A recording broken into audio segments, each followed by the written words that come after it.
Hello and welcome to the Hoop Collective podcast. We talk about the NBA, which we're doing at 12:30 a.m. on Monday morning because the last game went into overtime.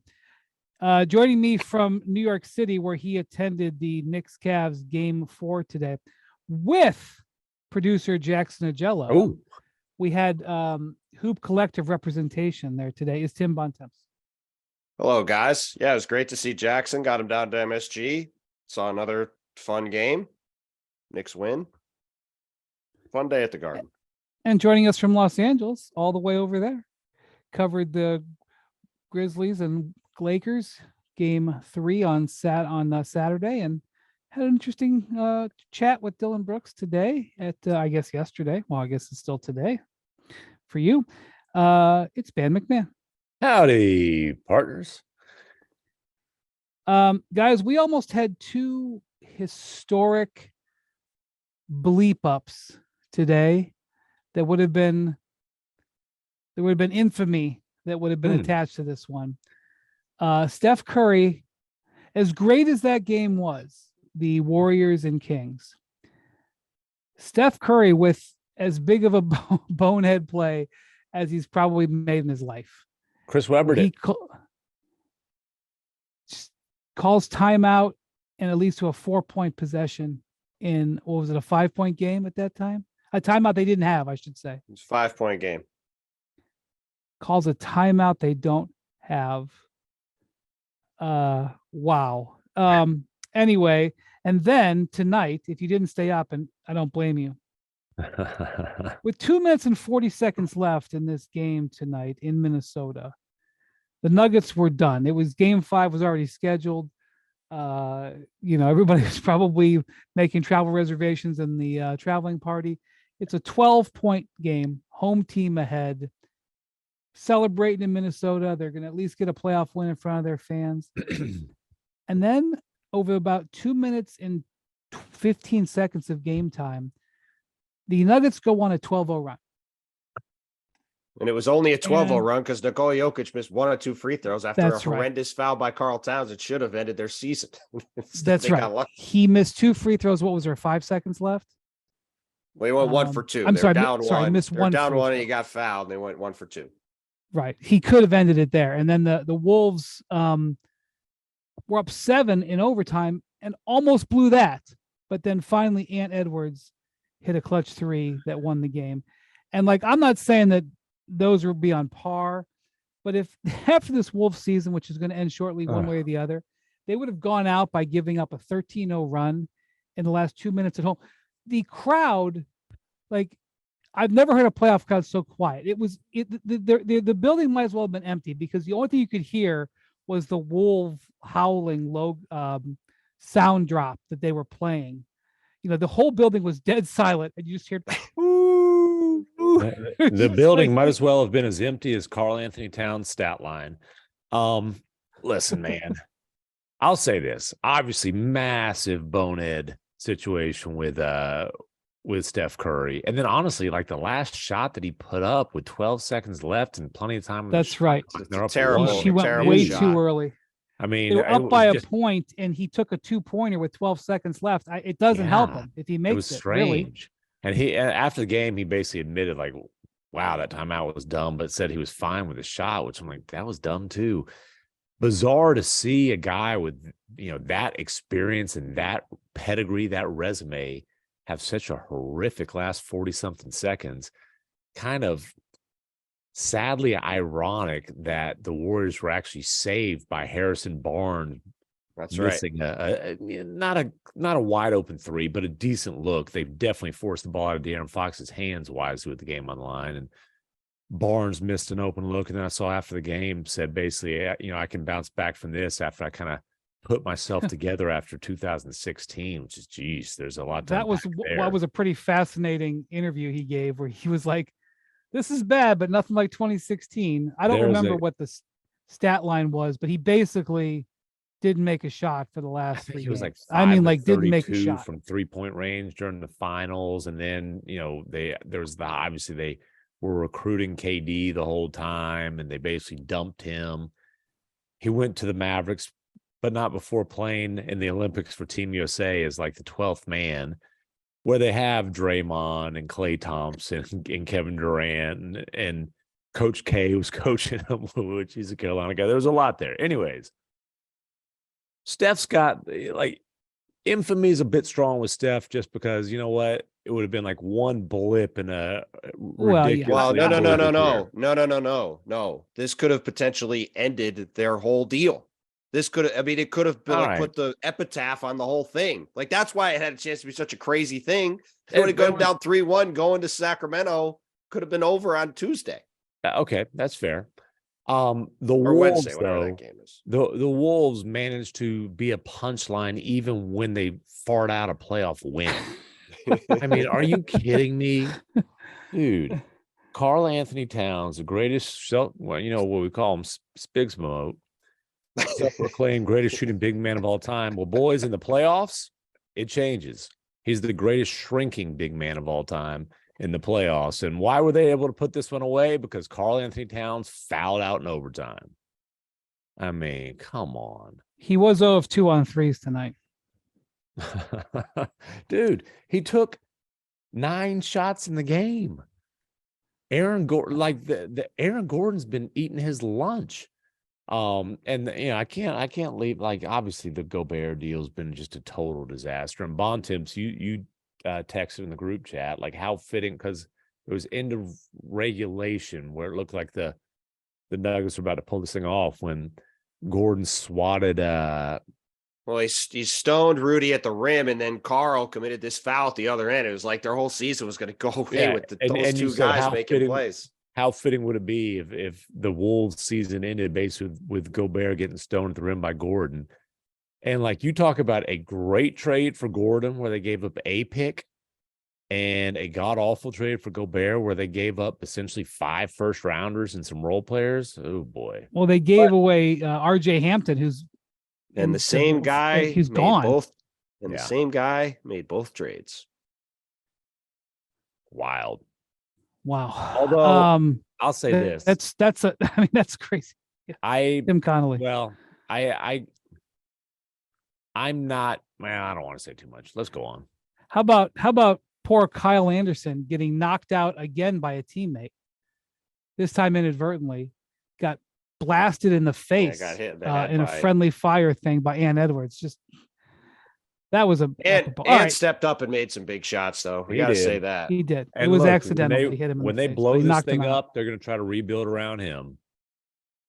Blow it up. They don't blow it up. You don't have any picks. Well, anyway, brother, Jokic had 43. They need to blow it up and get some picks. Jokic had 43 on 26 shots. Okay. But Jokic managed to do all that, was a minus 14, which is hard to do. What's crazy thing in this series is that the Nuggets have been very impressive. I don't know about impressive. They've been very successful with Jokic off the floor, which famously all year long, they were the best team net rating wise with him on and the worst team with him off. So that hasn't followed through in this series, which will now go to Game 5 in Denver. But I do want to focus on the game in San Francisco.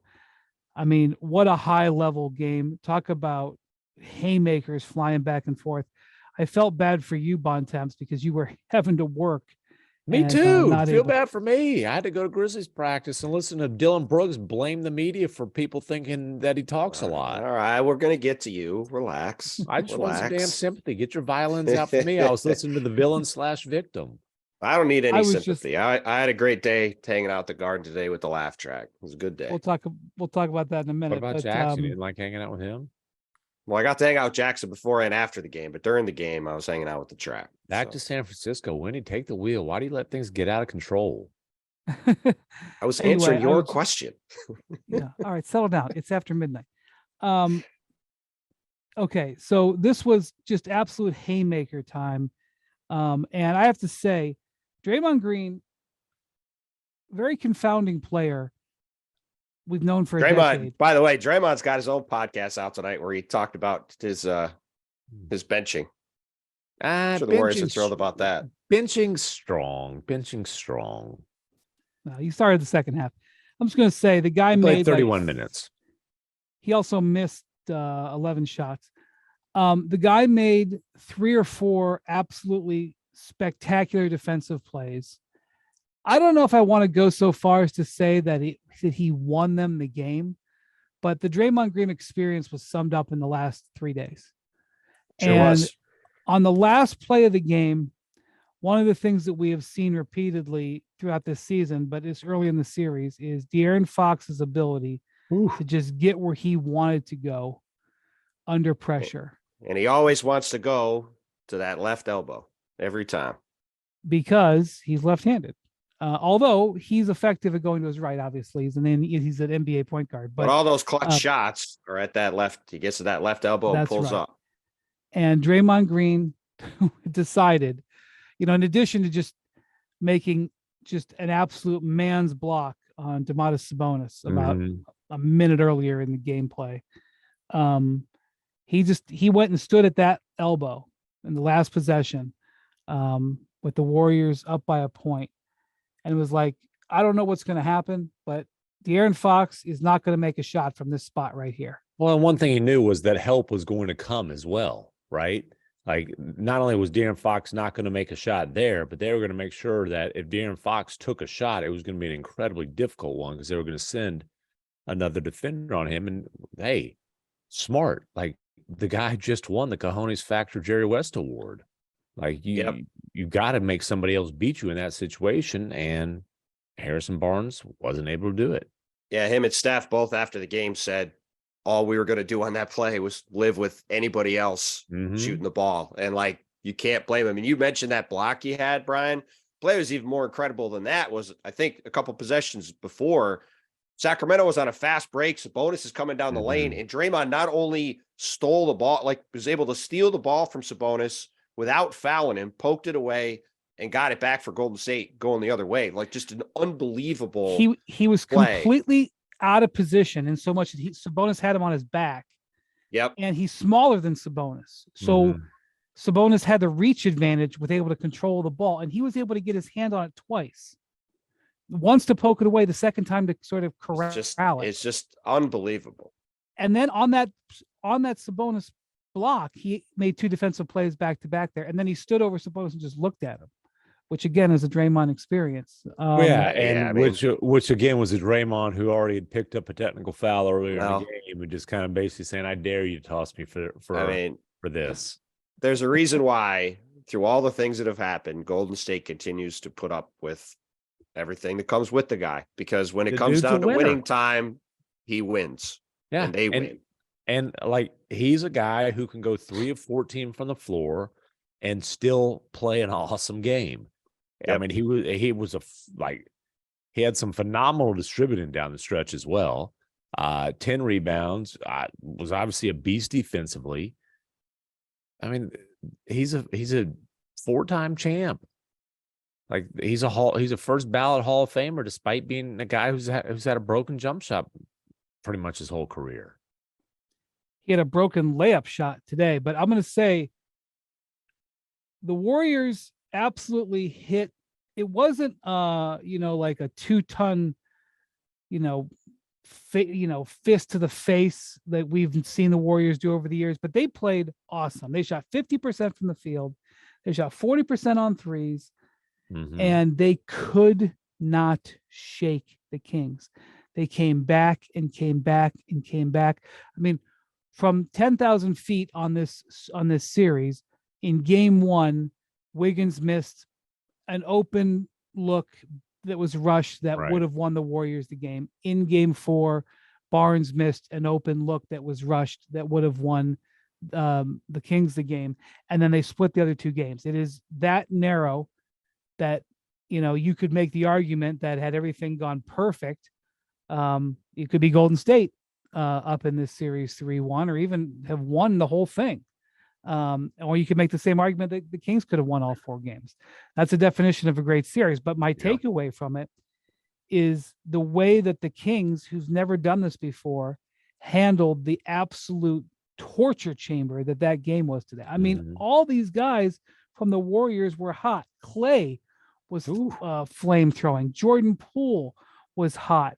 Wiggins was making shots. Obviously, Steph, who hit 5 of 11 3-pointers. I mean, like, Looney was They doing would his take it. beasting thing, 14 rebounds, 6 assists, just, Yeah, I mean, like the crowd there was crazy. I mean, they were, they knew if they lost, they were probably smoked. And so they played like it, and the Kings just handled it, and they really could have won. And so, like, this is one of those series. I think I mentioned this to Bontemps the other day. This is one of those series where if this was a different time and place, like I feel like this way about the Cavs series, the Cavs Knicks series. Whoever I think won the Cavs Knicks game today, I think would win the series. And I felt that way last year in the finals when it was 2-1 Boston. It was game 4. I felt whoever won game 4 was gonna win the series, and Steph dropped 40. Another game where the Warriors hit a bunch of haymakers down the stretch and pulled it out at the buzzer. Exactly. And so I don't feel that way about this series.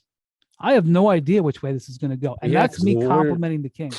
Yeah, the Warriors also actually have to win a game on the road, which they have proven is extremely difficult for this edition of the Golden State Warriors for some bizarre reason.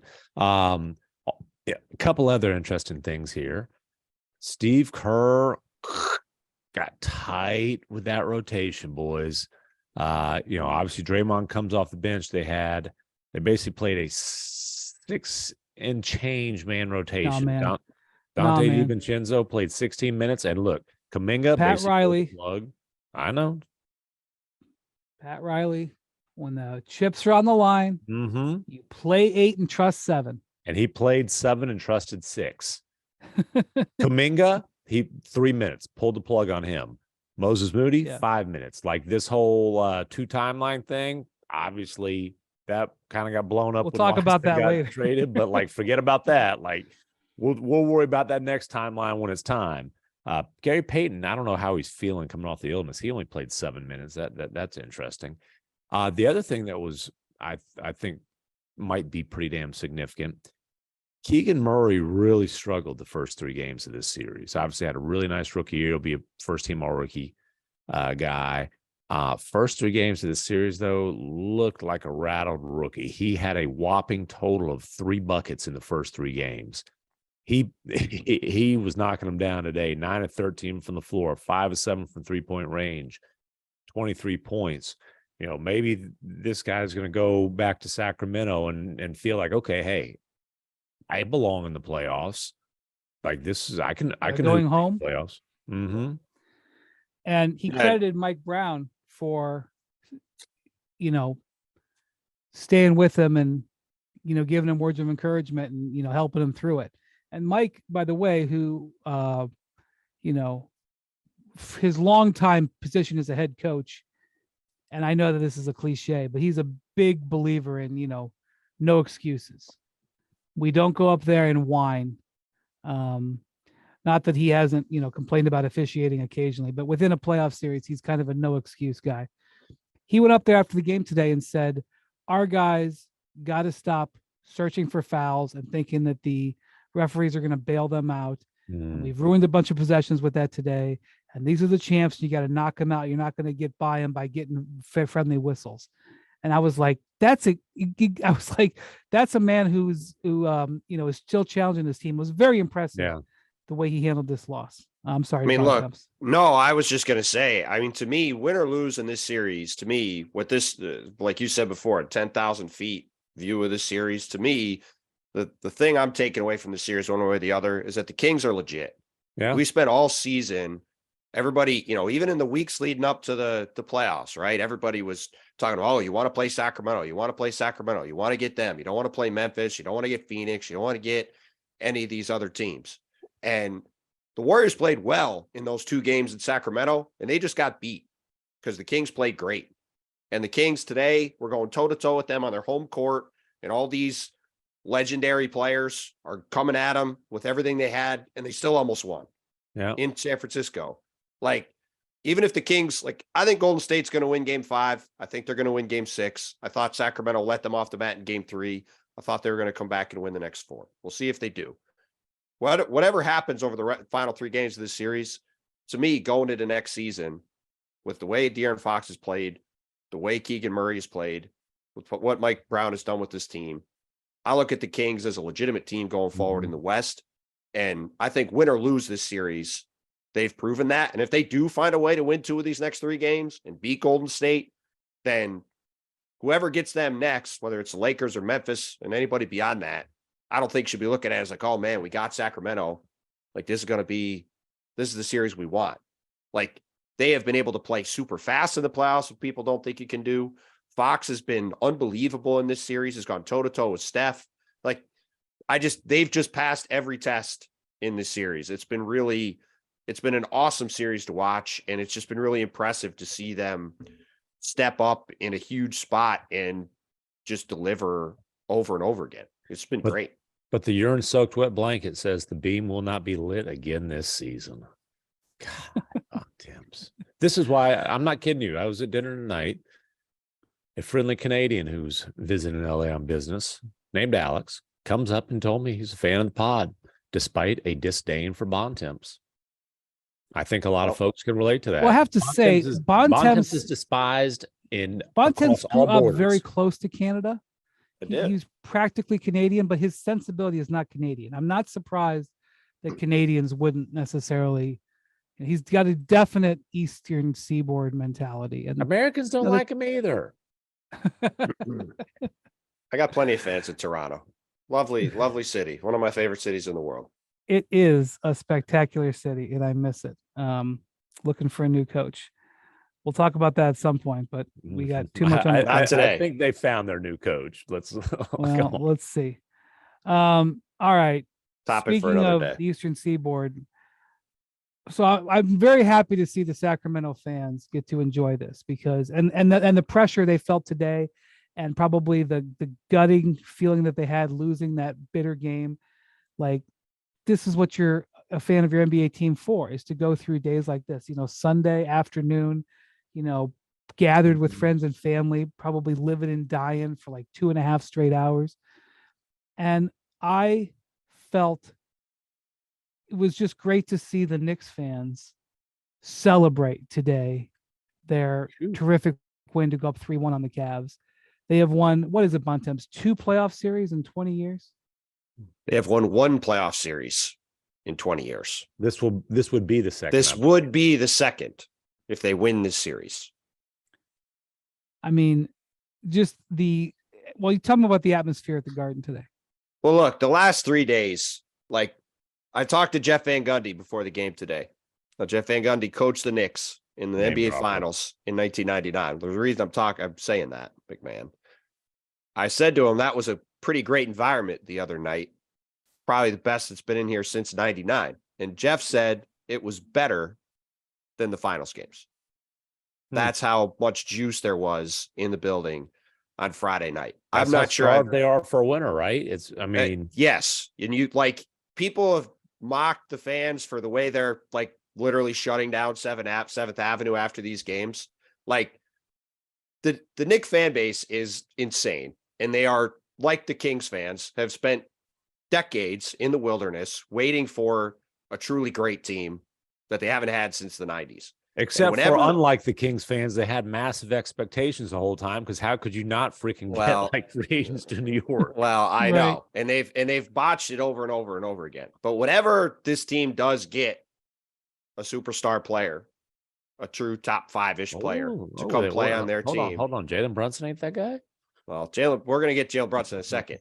But when they get that guy, the franchise-changing guy that they need to go up another level, like whoever ends up being that player, they are going to be lifted up to godlike status here, because you see how much 1 or 2 playoff wins in the first round mean. God forbid if this team ever got to the conference finals or the finals, this whole city would shut down. But you look at that game on Friday in particular, the Cavs completely melted in that environment. Like they'd never see, like you couldn't experience anything like that until you went through it. They did a little better today with it, but I mean, the Knicks won these 2 games for a variety of reasons, but most of it was down to just pure energy and hustle and outworking the Cavs. And a lot of that comes from the fact that they were lifted up for 2 games by this fan base at the Garden, which was just awesome. I think a lot of it's also poise. And yes, like Jalen Brunson is just the He coolest, calmest, boring as hell quote, but like you want that dude on the floor. He's once again pretty clearly outplaying Donovan Mitchell in a playoff series, just like he did a year ago in the first round. Different uniforms for the second straight year. It is so like, forget the whole thing about the Mavericks losing them and bungling that whole situation. 2 years ago, this dude was benched for Trey Burke in a game 7. Like, what the hell? I mean, and he is just, he's just controlling this series just like he did the first round last year. And, not to get too far ahead of ourselves, because obviously we got the first round of the playoffs. We got plenty to talk about now, but boy, are the Knicks primely positioned for the next star who wants out. Like, how could the Knicks not be at the top of the list given their ability to put a package together that makes sense? And like, dude, as you said, you put a all-NBA, I'm going to say another all-NBA caliber player, because Brunson is one, and despite Randall's struggles, he's been an all-NBA player. But you put like a face of the franchise type guy on that team, they got a chance. Now, all that being said, these 2 games, these were winnable games for the Cavs. The Knicks did not play very well in either one of these games. Julius Randle has been a disaster since the first half of game 1. He's shooting 25% from the field and from 3 since then. Mm-hmm. He got benched in the fourth quarter today. Emmanuel Quickley did not make a shot today, did not make a shot in game 1. Like, if you told me that Quickley was basically a non-factor and Randle had been a disaster, I thought I would have said this might have been a sweep. And instead, the Knicks are up 3-1. And the Cavs have just, between Darius Garland in game 3 and Donovan Mitchell today, those guys did not show up. And Mitchell Robinson has just dominated Evan Mobley and Jared Allen. Oh, wait. I was going to ask about the Jared Allen MVP campaign that Senor Windhorst was running earlier this season. Well, Jared Allen has moved around these last couple of games for the most part, not maybe every second, for the most part, like he's been in a haze. And the Cavs are averaging, and I know that's not just points per game, that doesn't mean as much anything. Yeah. But they're averaging 94 points per game in this series. That is with those 2 guards. That's crazy. Well, the thing is, the Cavs came into this series, they're 23-1 when they hold opponents under 100 points. Mm-hmm. Not that that's the be all end all, but it's a good indication that they win a lot of games with defense. And when their defense is clicking, the one time they lost to the Knicks. It was to the Knicks. That's true. That's relevant. So in this series, like if I presented these stats to JB Bickerstaff a week ago, and they go, hey, listen, on the first 4 games, the Knicks are going to shoot 42%. Mm-hmm. They're going to average 98 points. He'd be like, well, or did we close them out in 4, or are we just in great position to close them out in 5? Right. But the Knicks have just absolutely roughed up. They've bullied and them. Intimidated. Yeah. I mean, they've bullied the Cavs off the court. I mean, they just bullied them off the court. Mitchell Robinson has been a physically overwhelming force. Like the Cavs, one of the few teams that's still going 2 bigs, but they're 2 thins too. And Mitchell Robinson's just muscling these guys. Well, look, in game 2, the game the Knicks lost, Mitchell Robinson played 21 minutes. He had 2 points. He had 5 rebounds. And the last 2 games, he's been a monster. They clearly got into him after that game. It's totally changed the series. And also, the one game they lost in the series was the one game Josh Hart was hobbling around on a sprained ankle, and he has been a monster in these games too. Like those 2 guys have just carried them. I got a question. If Leon Rose wins Executive of the Year, will he hold a press conference? Probably not. No, I can promise you the answer is no. Well, I tell you what though, like what a year he's had pulling off the whole Brunson thing, and obviously no one's talking about, oh, that contract's too much. Give me a break. It's a bargain. Mitchell Robinson's deal looks like a really smart investment. Josh Hart, we've talked about before, one of the biggest impact trade deadline acquisitions in the league, and certainly. Think the Knicks are okay giving up the 23rd pick in the draft this year for Josh Hart? Think they feel okay about that? Yeah, it's not getting KD, but it's the price wasn't the same either. That's right. And he's been a perfect fit for them. The Knicks are just the definition of a Tibbs player, like for sure. him and Jalen Brunson, the Villanova guys, like they're just. This is like the ultimate Tibbs team. He'll never show how happy he is, but he's got to be just the happiest guy coaching the Knicks, team he grew up rooting for, with all these lunch pail, built from the 90s kind of guys on the team. Like, it's the ultimate Tibbs team all the way around. Well, that's the thing. The Cavs are built like a 90s team. They play two bigs. They play three guys who generally can't shoot, and they try to hold people below 100 points. That's kind of their game.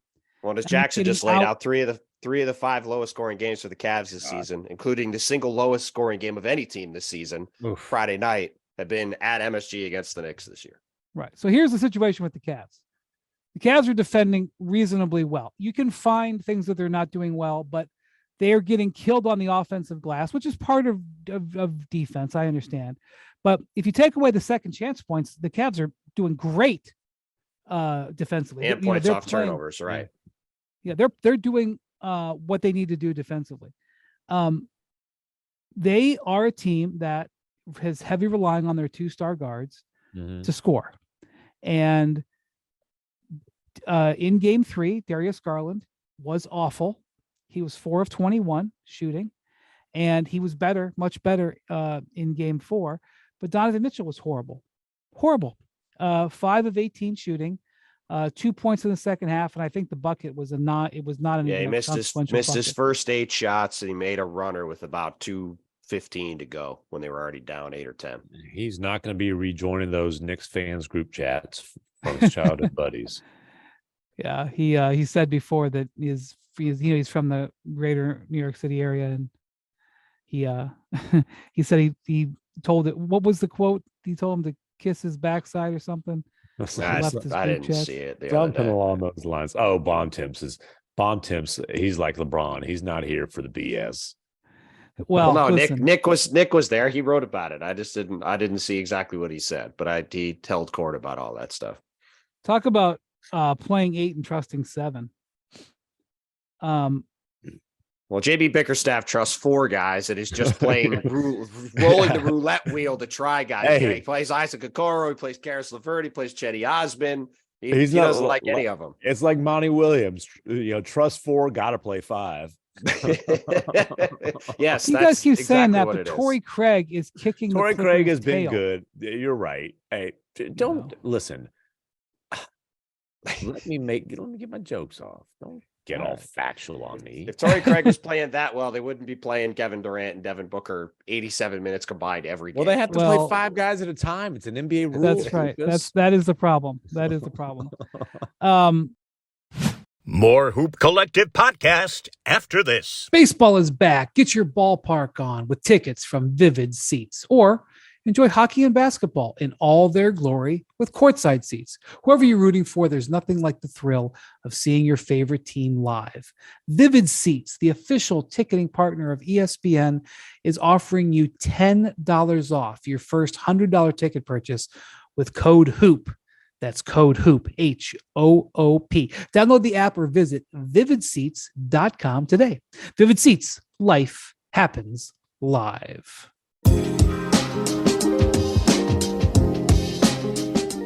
Anyway, so from the Cavs situation, the Knicks players are tripping over themselves, running away from the guys who they're playing at 3, whether it's Isaac Okoro or Karis LeVert. Karis LeVert has had,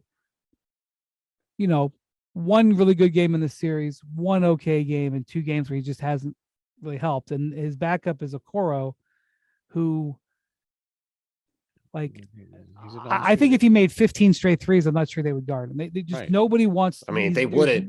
They would not guard him. They would just let him keep doing it. And having a non-shooter on the floor, it can just kill you. Like, it can just kill a playoff series. Well, and it's on top of the fact that they're playing Mobley, who doesn't really shoot, and Allen, who doesn't shoot at all. So, like, there's just the paint is really clogged up. Right. Yeah. As much as, like, you can say, well, Garland and Mitchell struck, like, dude, they're in a really challenging situation. It's because the spacing is so junky. They've made 13 threes combined. The two games in New York over the weekend, Cavs made 13 threes combined. Yeah. And look, this is why the Cavs were trying to get a shooter. Like, they knew this was going to be a massive problem in the playoffs. They were sniffing around for shooters. It didn't end up happening. Well, they have nothing to trade. Right. Wendy, do you think Allen Mobley is a long-term fit, or do you think that they're going to have to try to bump Mobley up to the 5 and move Allen? I think just they're going to be. I think they're hamstrung on improving their roster because they traded away everything they can trade. Yep. And not only that, but now they have the secondary apron rule, which they may have to dodge that if they can, because it just limits how they can build their team. Not that they need to save Dan Gilbert money; they got plenty. Gilbert's one of the richest men in the world. Right. He will spend money, but it limits what they can do to the team. For example, they've pretty much put themselves in position where they have to re-sign Karis LeVert. They have to, because if he walks out the door and he comes off your books, they have no functional way of signing someone to replace him or having someone that they can trade, having something on their roster that they can trade. But the way the team is built for Garland and Mitchell to dominate. And by the way, they do most of the time. Right. They did for 6 months. But the problem is that when they have an off playoff game, which, neither one of them are Michael Jordan or LeBron James, so they're going to have off playoff games. Yep. They have a small margin for error on a good day. One of them has a bad day, it's unsurvivable. And it's unsurvivable against this Knicks team, who, by the way, they beat them 3 out of 4 in the regular season. They beat them 3 out of 4 in this series. It's a good matchup for the Knicks. Well, go back to the it's a random thing to go back to, but when Donovan Mitchell and Kemba Walker were the leading scorers on that FIBA World Cup team that you covered, I think in 2019, it's very hard to win if your lead scorers are 6'2" guards. And that's what the Cavs are built around. Like, there's a reason all these teams are built around dynamic wing players, right? Like, it's hard to win if your best players are at the very high end of the scale or the very low end of the scale size-wise, and the Cavs are built at both ends. And to get to your question, MacMahon, like, I think the problem that a team like the Cavs has with what do you want to try to do a Jared Allen trade? Jared Allen's a really good player, and that team is built where they need those guys to be the back line behind those guards who are not exactly great defensive players. Right. But, like, let's say you want to trade Jared Allen.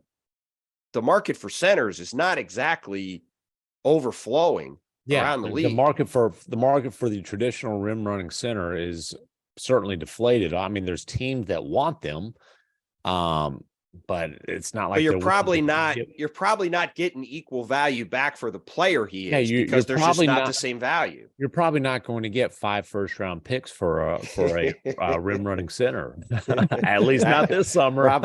Probably not. But we all, going into the season, we all thought that the Cavs' ceiling was going to be determined really by Evan Mobley's offensive development, right? And there are some things that he's improved on, but the one thing, like the biggest key, I think, to determining the ceiling of the Cavs is, like, can they have decent spacing with him playing the 4? And his 3-point shooting's gotten worse. Like, it went from 25% to 21 and change, and he's attempted 1-3 in this series. Like, he's a complete non-factor as a shooter. He's played okay in the series. He's been intimidated and looked at times like he's uncomfortable. Not unusual for a 21-year-old rookie. Right. Or not rookie, 21-year-old playoff rookie. Yeah. He has not been a culprit. He should be. Well, no. He's been a culprit. that he's getting he got thoroughly outplayed in these games by the Knicks. Well, part of the reason why players. Julius Randle has not been very good is because Mobley has. Yes, Julius has played badly, and Evans played solid defense on him. They're getting obliterated on the boards. Like that's Jared Allen and Evan Mobley. Like honestly, they're getting beaten up. The other question is, like, if I'm saying, hey, do they need to go with one big and play kind of the more modern style, like retrofit this roster to play a more modern, spacing type of style? Like, can Evan Mobley play the 5 for 35 minutes a night? Is he capable of that at with that frame at this stage of his career? I don't know. I think these are things they're going to have to consider, though. Well, as we're kind of doing an obit for the Cavs here, I will just say I talked to people with the Cavs about it after the game today. Like, they did not play. They played horrendously in game 3. They played pretty badly in game 4. And like, even today, like, the Knicks did not play well in either one of these games. Like, these were winnable games for the Cavs that they did not play anywhere near well enough to win. But like, if Cleveland goes home and wins game 5, it's not like they're going to come back here and I'm going to say they have no chance to win a game at the Garden. Like, if they have a good game, they're capable of beating this Knicks team. Like, this Knicks team isn't going to put up 140 points and like put them away. Right. Like, the Knicks had chances to do that in the first half today and didn't. And the game was tied in the third quarter for the second game in a row. But even if the Cavs pull off some miracle here and win 3 in a row, it doesn't change the fact that this is exposed, or at least highlight the issues that they have. Does your Cleveland radio deal run out when the Cavs get bounced, or do you still keep cashing those checks? I believe it runs through July. All right, good deal. All right. So we have speaking of tough guys. But okay, MacMahon. What? Maybe he doesn't endorse the nickname, but dude, he probably does. His teammates call him Dillon the Villain. Okay, thank you. I mean, what are we doing here? All right. First off, I've never seen a tweet get more attention from a guy saying that he's not gonna speak, as your tweet last night. I ain't talking. Saturday night. Listen, here's the deal. Which was Dillon Brooks saying, "I'm not talking." Saying I ain't talking. He told other reporters, "I'm good." I feel like I got the best quote out of him. I am never, ever, ever going to tell an NBA player to shut his yapper. You got that right. Because the E and ESPN is entertainment, and I like staying employed. So I am all for him. Just yip, yap, blippity blap. But let's not act like the media had to poke and prod. And, oh, dude, the way to get Dillon Brooks to pop off he was poking on his own. He said that's right. Himself. He was wearing sunglasses that you couldn't see through, with a jacket with no shirt on, and a giant DB chain saying, "I'm a poker bear." That guy, LeBron James, he's not as good as he used to be. Like, yes, obviously he was doing that. He's old. And like Dillon he's picked fights with LeBron. He's picked fights with Draymond Green. Of course. He picked a fight with Donovan Mitchell, a literal fight. By the way, I found out today, I don't know how I missed this during the season, but Drew Hill from the Daily Memphian actually reported this. Remember when the Grizzlies security guard tackled Dillon to break that up? It was an incredible tackle. He broke his ribs. The security guard broke his ribs. Oh yeah, I remember. I remember that at the time. I missed that. But anyways, that's neither here nor there. He's villains with the refs. He got suspended for 2 games for technical fouls. But yeah, plus the game for hitting Donovan the cojones, which honestly I was a little surprised that they didn't suspend him for this. I don't necessarily think he meant to hit LeBron in the nuts. Dillon definitely said he did not. But if I'm the Warriors, I'm like, hold on, we're considering track records and suspensions now, right? You mean the Lakers? Yeah. No, the Warriors. No, just he's Oh, I saying see what you're saying. because Right. Draymond Who got just had suspended Draymond. and this guy didn't. Because of the Warriors like, look, this guy's got a track record, including breaking one of our guys' wrists last year, and he got suspended in last year's playoffs. But like the way to get Dillon Brooks to pop off usually is to press record.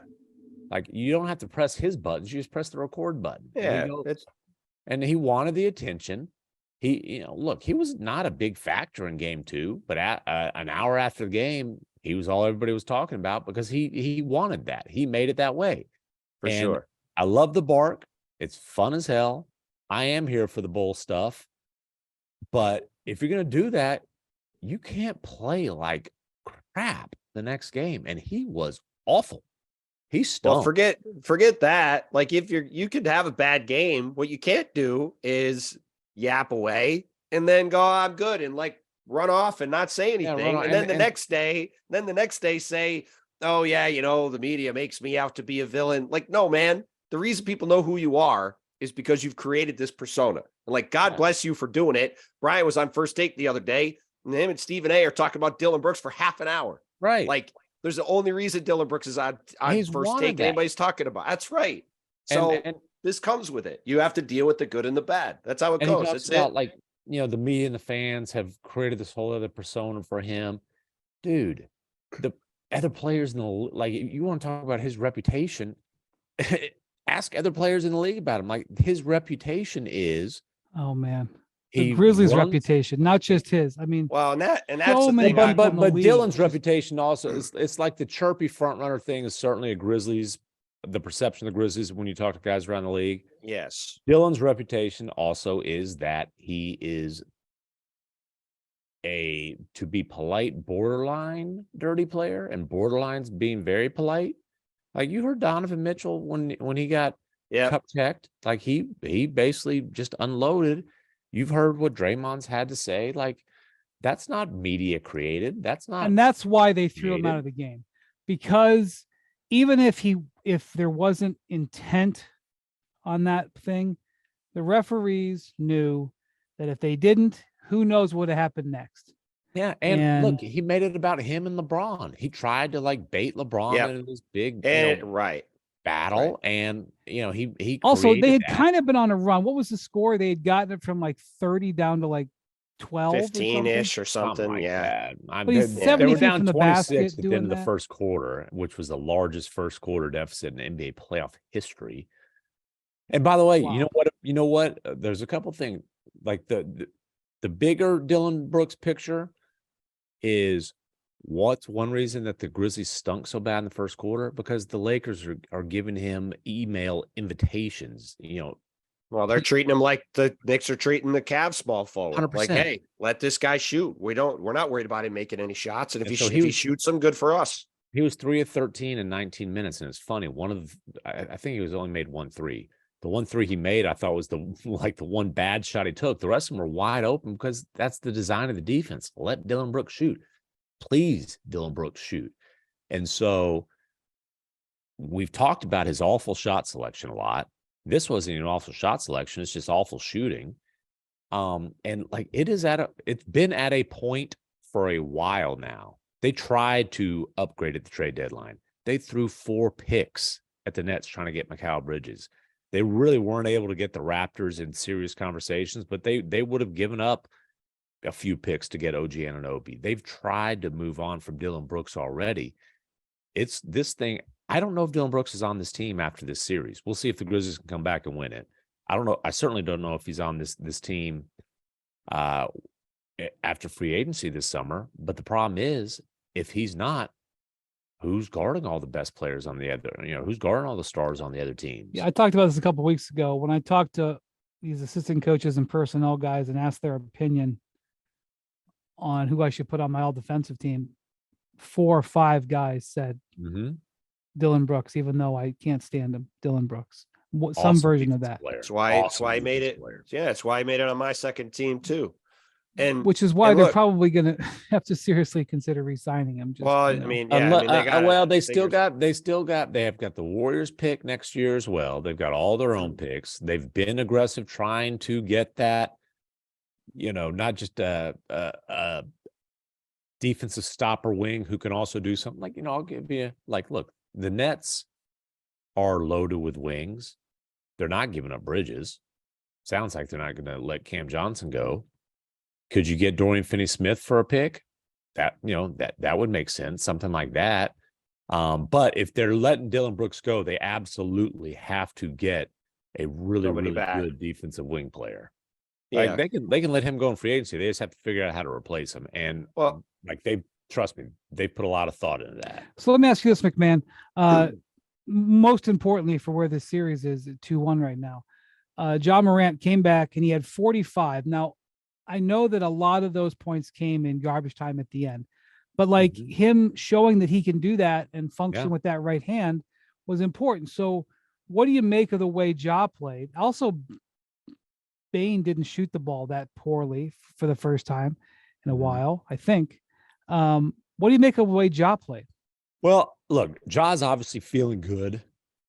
He was strangely happy after that game.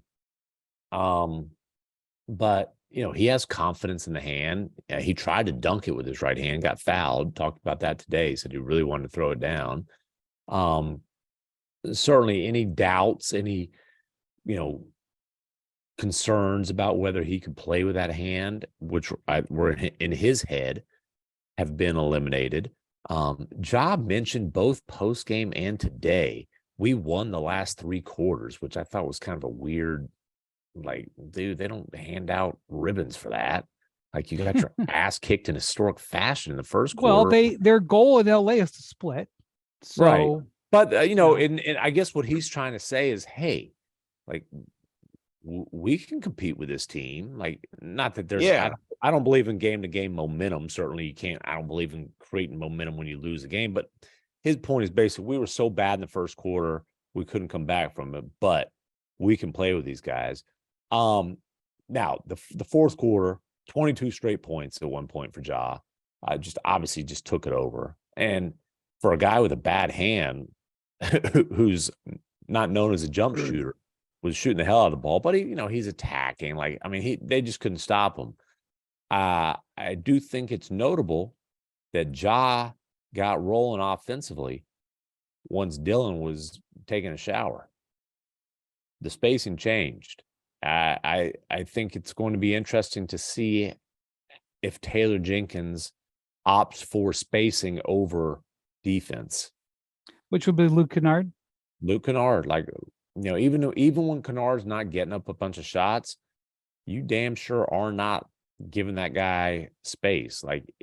If he's spotted up, you're going to make sure you can get out to him because he led the league in 3-point percentage the last couple of years. Now, the drop-off defensively from Dillon Brooks to Luke Kennard is, my goodness. It is a cliff. But but the shooting is the other way too, Well, you know what? In this series, the Lakers can't really score, right? They're not going to put up a $135 in a game. So to me, you've got to get enough offense to win. So I would be leaning into offense if I was Memphis. I would do that. That, to me, the thing to take away from that game. Obviously the Lakers completely outplayed the Grizzlies and won the game. But I went into the series thinking Ja Morant was going to be able to attack the Lakers like that, maybe not score 22 straight points, but be able to get what he wanted because they don't have anybody to guard him. No. And for him to get on a run like that, I thought was big confidence-wise going forward for him. And, I would be leaning into playing Luke Kennard. Taylor Jenkins has not proven willing to do this in the past. He rode with Dillon Brooks insanely last year and cost them, in my opinion, the series against the Warriors. Who knows how the playoffs would have went if they had just sat Dillon Brooks down when he was shooting them out of games. So we'll see if he does it this time. It's really easy for us to sit here and say, pull the plug on Dillon Brooks. You got to cut his minutes. You got to put him on the bench. We don't have to deal with that. We don't have to deal with. I know. It's hard to do as a coach. You don't have to deal with the dynamics of the personality. No, for sure. Draymond Green, obviously, the way he handled coming off the bench, a reduced role, still played 31 minutes, but a reduced role. He says he suggested it. He certainly made it clear that, hey, you know what? I'm not complaining about it. I'm buying into it. If that's what they want me to do, I'm cool with it. I'm not going to put words in Dillon Brooks' mouth, but I would understand the concern from the coach's perspective about how that might go over. Well, all right. Game 4 Monday night. Go ahead. No, I was just going to say, like, I mean, that's true, but at some point you are trying to win games. And like, we saw this last year in the playoffs. Taylor Jenkins had DeAnthony Melton. He had other guys he could have gone to. He didn't do it. Grizzlies lost. Like you said, it was very clear when he left the court, the spacing changed. Things look different. I would think there needs to be a quicker hook personally, but like you said, it's easy to say that. You see how the Warriors have handled Draymond Green. See how the Grizzlies handled that, Dillon Brooks. These situations are not always easy to deal with. But, from between Dillon Brooks complaining, John Moran has made comments about people being unfair to the Grizzlies when he's the one who announced that we're fine in the West. Like, the Grizzlies are heading down a path really quick of being a team that just chirps a lot and doesn't win anything. There's been a lot of woe is me out of the Grizzlies. And it's the same thing as the Dillon Brooks thing. I love the chatter. It's great. Right. But if you're going to chatter, then you got to take the incoming when it doesn't go well and not say, oh, well, everybody's being mean.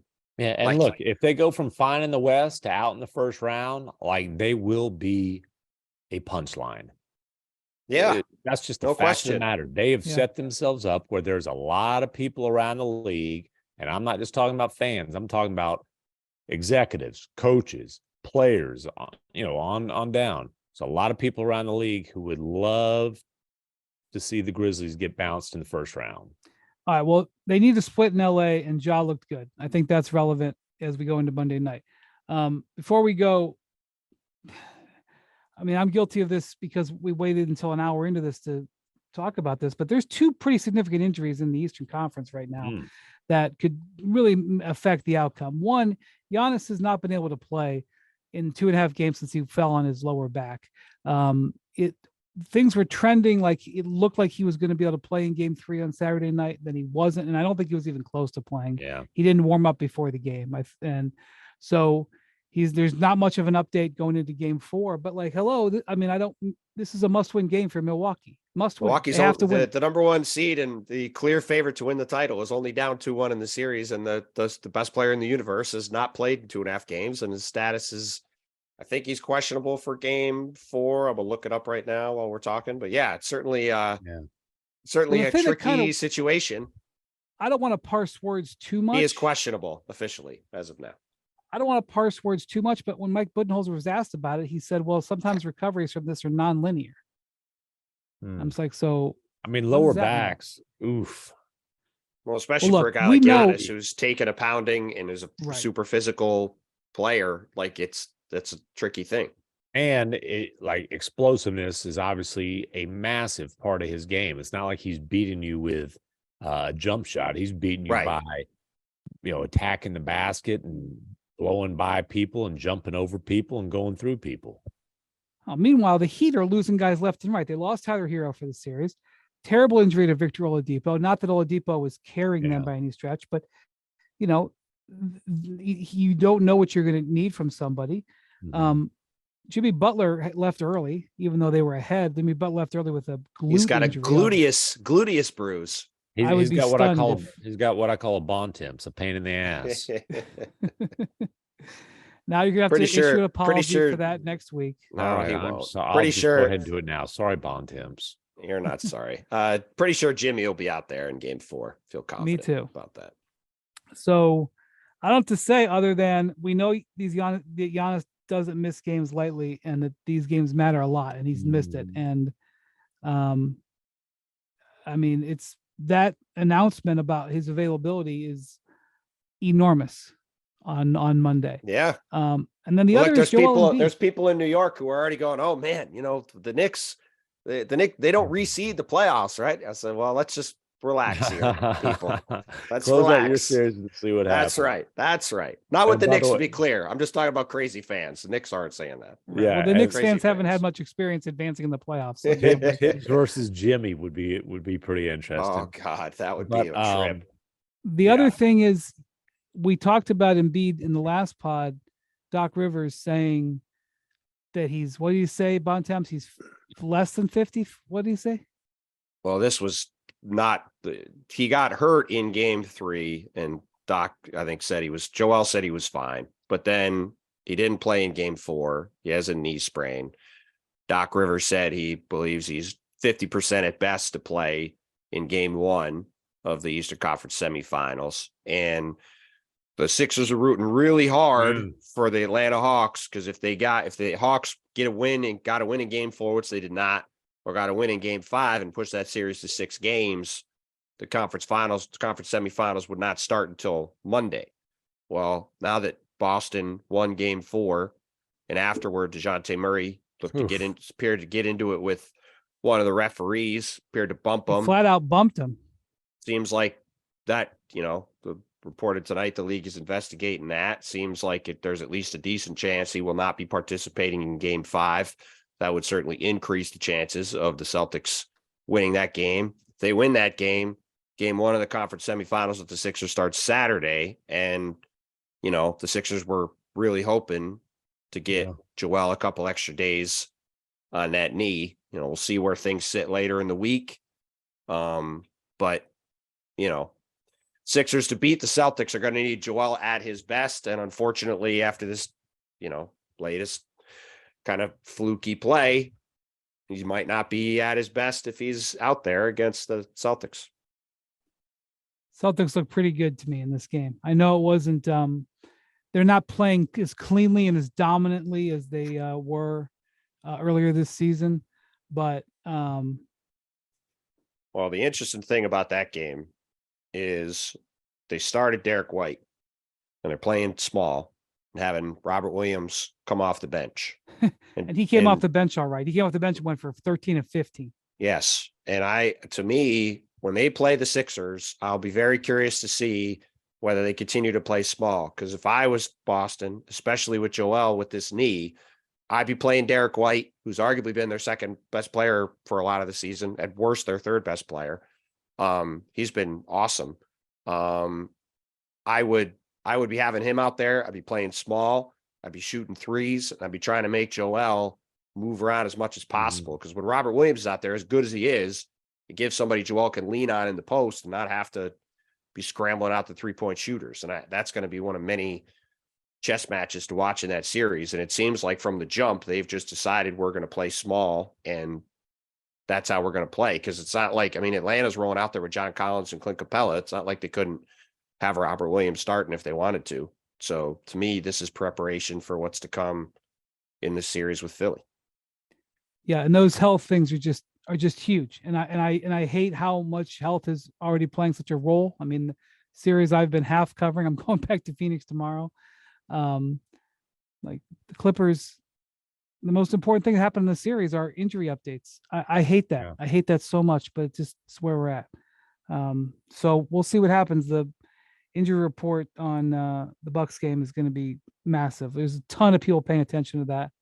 I don't think it's in the conversation as much as it should be, but we'll see. And look, even if Giannis doesn't go, it's not like the Bucks can't win a game without him. They did blow out the Heat without him.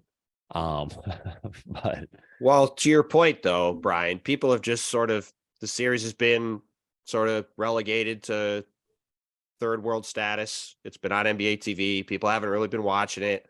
There was the whole silliness with Joel with the play the other day. There was the Draymond stuff. there's the Kawhi, there's been all this other stuff going on.